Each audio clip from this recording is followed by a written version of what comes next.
Hello and welcome to AJ Storytime channel for kids. If you are new to my channel, please don't forget to subscribe and hit the little bell so you receive the notifications that will let you know when I'm reading live or I downloaded a new book. Today, our theme for today is called Imagine. Our story time for today is about imagination. The theme is Imagine. First book we are reading is called Rocket Writes a Story by Tab Hills. Rocket writes a story. Rocket loves books. He loves to read them to himself or to sit quietly by his teacher.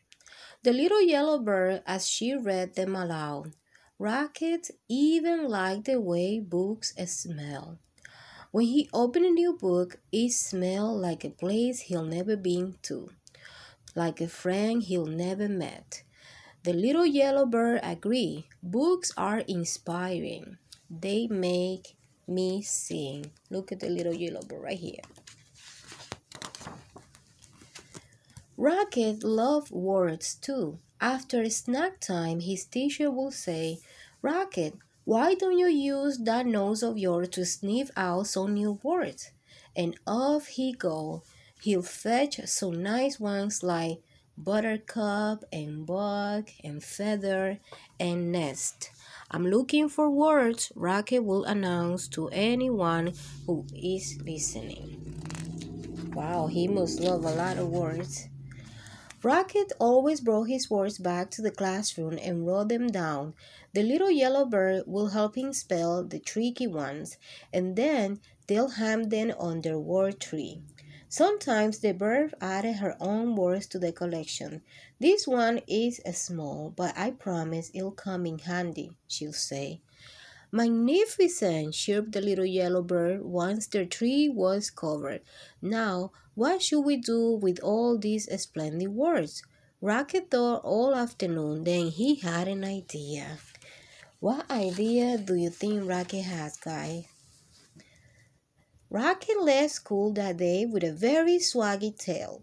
I'm going to write a story, he declared to Fred and Emma. My story will be an adventure about the great wide world, he told the butterfly. I will use many words, he explained to Mr. Barker. Hello up there, he called as he passed the tree where he had found the word nest. I'm going to write a story. The next day, Rocket returned not to his classroom. It was time to begin. He looked down at the blank page and the blank page looked at him, but no story will come. At snack time, Rocket gave up. I don't know what to write, he told his teacher. Guys, do you know what he can write about? Yes? All right. Don't worry, the little yellow bird replied. One of the hardest parts of writing is coming up with a good story, but it's one of the most fun too. Perhaps you want to write about something you have seen. A bug? Asked Rocket. Yes, sang his teacher. Stories need good characters. Or, what about something that happened to you or something you really enjoy? My favorite sticks, suggested Rocket. Of course, said the bird. Or you could write about something that inspired you. Inspire me? Asked Rocket. Yes, something that excites you, the little yellow bird said. What do you think inspired him? Balls, clothes, weather, nature? Rocket took a walk and looked for inspiration. He thought about friends he knew and places he'd been. He stuck his nose high in the air and sniffed the gentle breeze, and there it was, a delightful smell of pine needles and feathers. Inspiration. For the rest of the morning, he thought about feathers and pine needles. Pine needles and feathers. That afternoon, he started to write.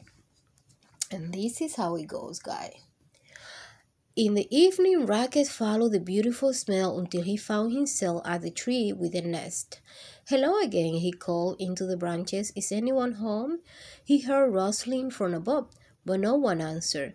I'm sorry to disrupt you, but I must tell you that you smell nice. Very inspiring. May I ask who you are? Still nothing. Perhaps I'll come back more convenient time, he said, and he trotted off. That night, as Rocket watched the star, he thought about feathers and a nest in a pine tree. He thought about his story and his collection of words. I can't wait to see his story. On his way to school the next day, Rocket was surprised by what he saw, a brand new wall. He said, and it's already written down, he says. He tried to sound the word out. Owl. Came a quiet voice from the branches. It says owl. That's me. Thank you, owl, Rocket called. I'm always looking for words, and this one is a beauty. Rocket ran all the way to his classroom. Owl, owl. Now there is a word you don't hear every day, chirped the little yellow bird. Only 3 letters, but what a word. It was a present, explained Rocket, and he added the new word to his story. I'm writing a story about you, Rocket announced proudly to the owl the next morning. The owl poked her head out of the nest, and for the first time Rocket saw her friendly face. Her big round eyes blinked below feathery tuft. About me? She asked softly. Would you like to come down and hear it? Asked Rocket. Thank you, but I think I'll listen from my nest, the owl answered. So Rocket cleared his throat and began to read. Once there was an owl. She smelled like feathers and pine needles. She lived in a tree. The owl's eye widened. Is there more? There will be, said Rocket. Oh, that story started really good, right, guys? Each day, Rocket worked on his story. Each day, Rocket worked on his story. He wrote words down and crossed words out. When things were going well, he wagged his tail. When he didn't know what to write, he growled. Sometimes he drew pictures for his story or took a walk in the meadow to look for inspiration. The little yellow bird encouraged him. Remember, stories take time, she said. She wanted to know more about the owl and asked Rocket questions. Why do you think the owls wouldn't come down? What colors is her beak? What does she do every day? Rocket wanted to know more about the owl, too. He visited her tree often and read her his story, which changed every day. The owl was captivated, and when Rocket stopped, she would always ask, then what happened? At last came the day when Rocket knew he was finished. What a fine story, chirped the little yellow bird after she read it. Rocket ran to the owl's pine tree. It's done, he called. Come listen. And so down and down came the owl till she was right beside Rocket. Then Rocket began to read. He read about an owl with friendly eyes and a beak the color of a buttercup. She lived in a nest high in a tree on the edge of a meadow and smelled like pine needles and feathers. She liked to nap in the daytime and listen to stories. Branch by branch, the owl came down from her nest. Rocket read. She was shy, but she was brave too. Suddenly, Rocket stopped. He wrote something on his paper, then began to read it again. One day, Owl came all the way to the ground and became my friend. The owl blinked. Can there be one last sentence? She asked. Can you say? And the owl liked the story very much. What a perfect ending, said Rocket. Oh, such a nice story, right, guys? They became best friends, and Rocket wrote a nice story for his new friend Owl. I have one more book for you. Today we are learning about imagination. Our next book is called Harold and the Purple Crayon by Crockett Johnson.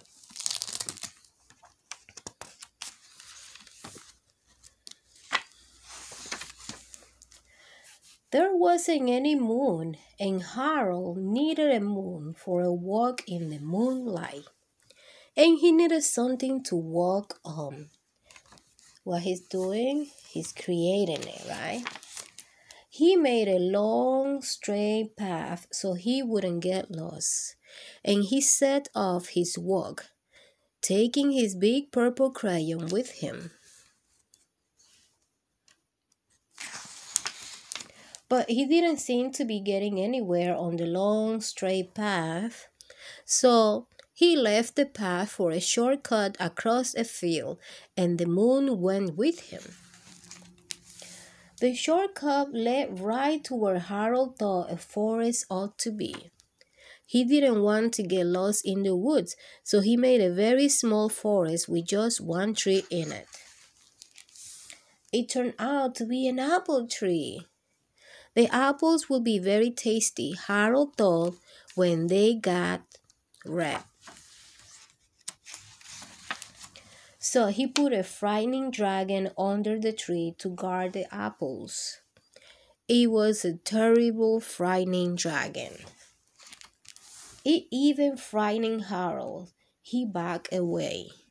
His hand holding the purple crayon shook. He was afraid. Suddenly he realized what was happening. But by then, Harold was over his head in an ocean. Oh no! He came up thinking fast, and in no time he was climbing aboard a trim little boat. He quickly set sail, and the moon sailed along with him.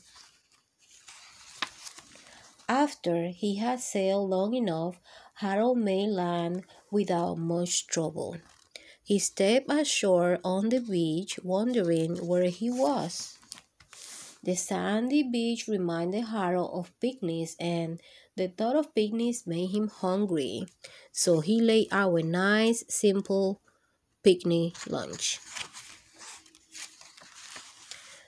There was nothing but pie.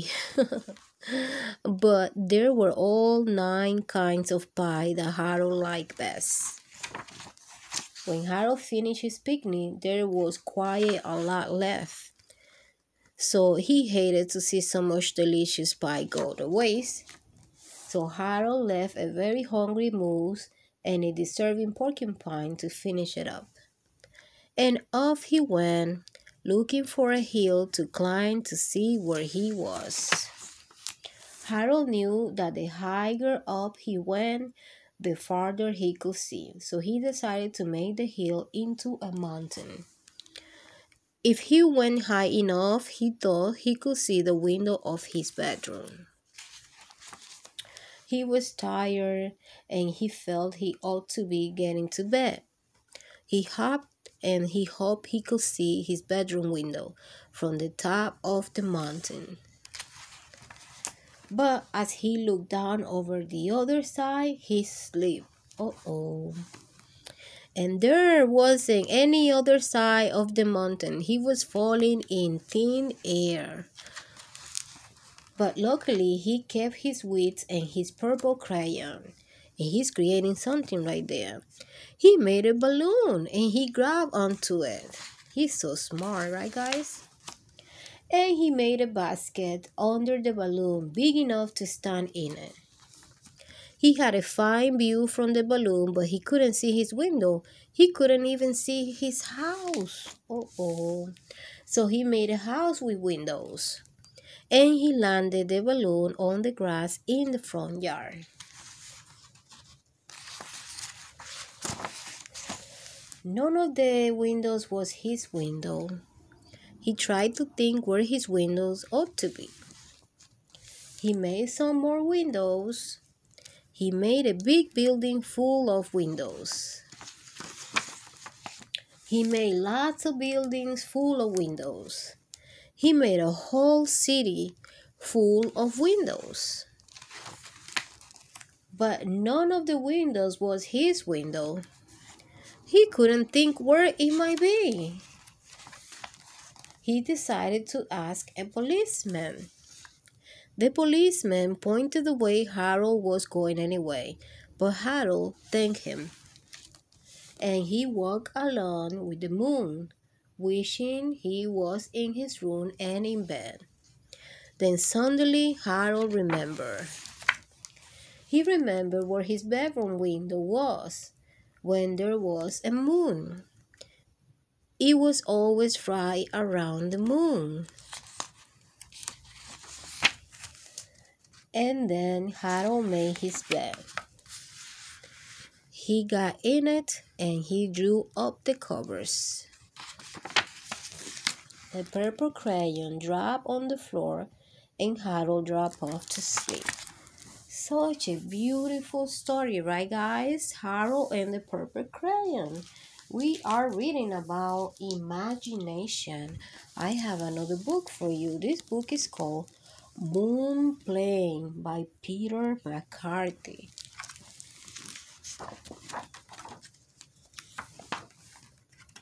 I really enjoy the stories about imagination. Above the clouds, an airplane flies into the sky. On the ground, a small boy looks up. He wonders what it would be like to be on that flight. To glide over a car rolling down the road.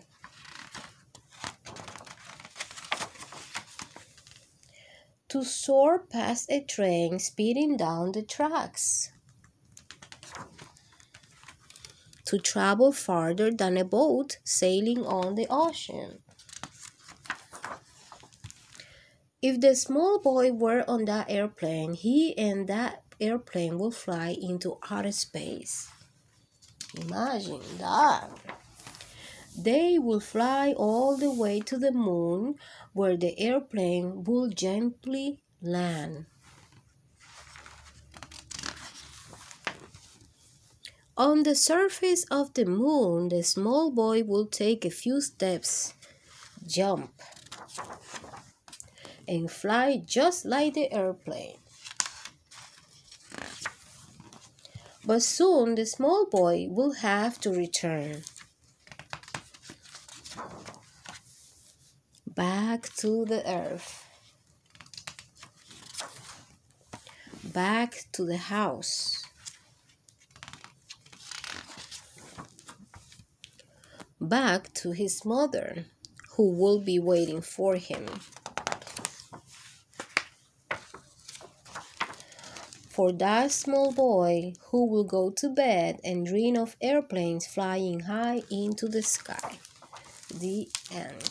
Such a nice story. Moon Plane by Peter McCarthy. We are learning about imagination. So he got a great imagination. I have another book for you. This one is called Jeremy Draws a Monster. And this is by Peter McCarthy.